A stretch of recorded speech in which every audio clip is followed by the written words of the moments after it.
নমস্কার বন্ধুরা, অন্নপূর্ণা যোজনায় এই মুহূর্তে দারুণ সুখবর রয়েছে।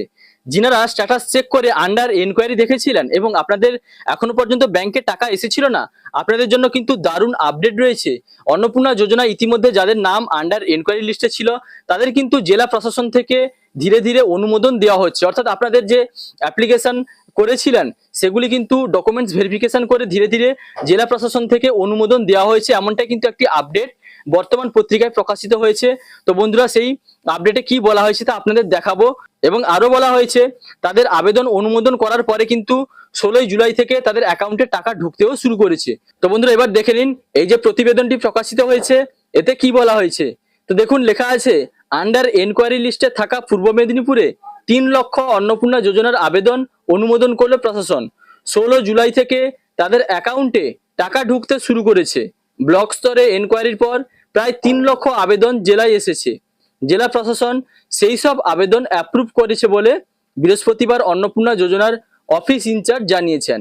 এই জেলায় আগেই 9,49,084 জনের নাম অন্নপূর্ণা যোজনায় অনুমোদন হয়েছিল।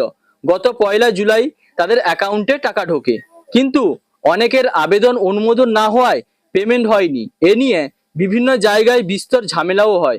হলদিয়া বিডিও অফিসে বিক্ষোভ হয়, সেই বিক্ষোভে অংশ নেওয়া মহিলারা জাতীয় সড়ক অবরোধও করেছিল। নন্দীগ্রাম, এগরা সহ বিভিন্ন জায়গায় বিডিও অফিসেও ক্ষোভ বিক্ষোভ হয়েছিল। এই অবস্থায় জরুরি ভিত্তিতে এনকোয়ারি শুরু হয়।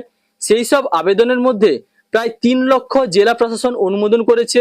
এর ফলে আরো 3 লক্ষ মহিলার অ্যাকাউন্টে অন্নপূর্ণা যোজনার 3,000 টাকা ঢুকতে শুরু করেছে। অর্থাৎ বন্ধুরা, এটা কিন্তু শুধুমাত্র পূর্ব মেদিনীপুর জেলায় 3 লক্ষ অনুমোদন দেওয়া হয়েছে, এরকমটাই কিন্তু জানানো হয়েছে।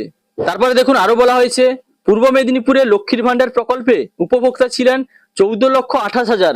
তাদের মধ্যে আশা, অঙ্গনওয়াড়ি কর্মীদের অনেকে এই সুবিধা পেতেন। অন্নপূর্ণা যোজনায় এ পর্যন্ত প্রায় 12 লক্ষ মহিলা সুবিধা পেতে চলেছেন। গত 12 জুলাই মেছেদায় সাংবাদিকদের মুখোমুখি হয়ে মুখ্যমন্ত্রী শুভেন্দু অধিকারী জানিয়েছেন 30 আগস্ট পর্যন্ত অন্নপূর্ণা যোজনার ভেরিফিকেশন চলবে। এই স্কিমের জন্য যোগ্য বিবেচিত সকলেই পাবেন, অযোগ্যরা বেরিয়ে যাবেন। ইতিমধ্যে প্রত্যেক বিধানসভায় গড়ে 35 থেকে 40,000 মহিলা এই সুবিধা পেয়েছেন। এই স্কিমের জন্য যারা যোগ্য তারা সুবিধা পাবেন।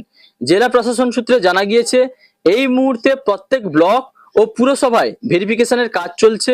যারা ফর্ম ফিল আপে ভুল করেছেন তাদের এডিট করার সুযোগও পেয়েছেন।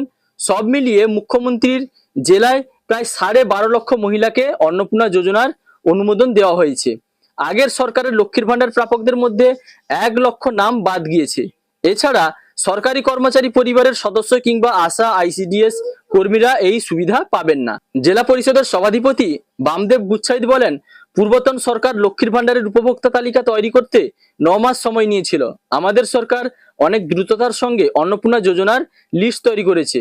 অনুমোদন করার আগে যথাযথভাবে ভেরিফাই করতে হয়, সেই কাজের জন্যই কিছুটা সময় লাগে। প্রশাসন বেশ তৎপরতার সঙ্গে এই কাজ করছে।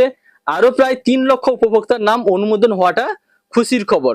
তো বন্ধুরা, আশা করি বুঝতে পারলেন পূর্ব মেদিনীপুর জেলায় যে সমস্ত উপভোক্তাদের নাম, যে সমস্ত আবেদনকারীদের নাম আন্ডার এনকোয়ারি লিস্টে ছিল তাদের মধ্যে কিন্তু 3 লক্ষ আবেদনকারীদের অনুমোদন দেওয়া হয়েছে। অর্থাৎ ওনারা কিন্তু এরপরে যখন স্ট্যাটাস চেক করবেন ওনাদের স্ট্যাটাসে কিন্তু অ্যাপ্লিকেশন অ্যাপ্রুভ লেখাটি এসে যাবে এবং 16 জুলাই থেকে কিন্তু ওনাদের ব্যাংকে টাকা ঢুকতে শুরু করেছে। ধীরে ধীরে কিন্তু টাকা বাকিদেরও এসে যাবে। তো বন্ধুরা, এটি কিন্তু পূর্ব মেদিনীপুর জেলার খবরটি প্রকাশিত হয়েছে।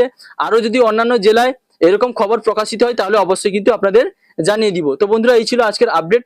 যদি ভিডিওটি ভালো লাগে তাহলে লাইক, কমেন্ট, শেয়ার এবং সাবস্ক্রাইব করতে ভুলবেন না। দেখা হচ্ছে পরবর্তী কোনো ইনফরমেটিভ ভিডিওর সঙ্গে। আপনারা ভালো থাকবেন, সুস্থ থাকবেন। Thank you.